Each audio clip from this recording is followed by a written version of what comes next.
Today we look at the differences between the Ralph Bakshi and Peter Jackson versions of the epic Battle of Helm's Deep, from J.R.R. Tolkien's Lord of the Rings.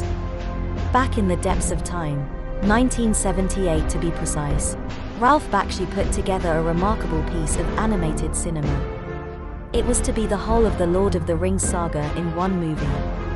Unfortunately, budgetary problems got in the way, and the movie was never finished. Instead, the movie ends as our heroes, Theoden and Aragorn and friends, ride out to meet their fates in battle. Peter Jackson had the benefit of a massive budget and modern CGI. He was able to tackle the same scene in the second of his 3 Lord of the Rings movies.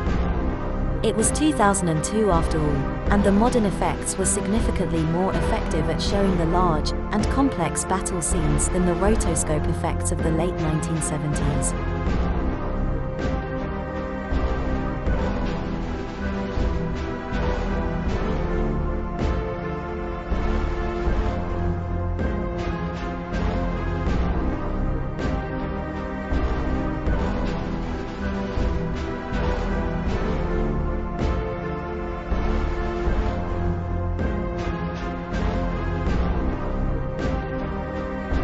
Bakshi spent more time showing the overwhelming numbers of orcs the heroes were facing, and showing the point at which the surprise of the heroic attack turned into their impending destruction.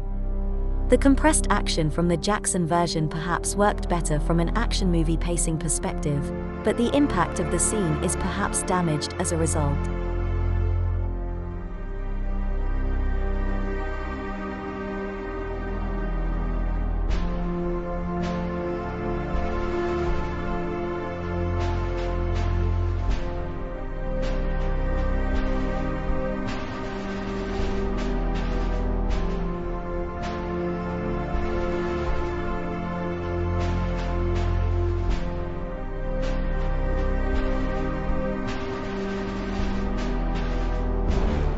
Then Gandalf the wizard arrives with the riders of Rohan.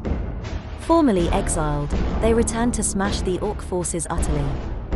The Bakshi version shows a force of riders with Gandalf at the head, swinging his sword, charging from the rear of the orc formation. The Jackson version shows a massively overwhelming force appearing at the top of a mountain ridge, and charging down an impossibly steep incline to attack the massed ranks of a prepared orc army. Both are rather visceral scenes, but the Jackson one does not sit as well with me. The angle of the hill they are charging down is just too steep.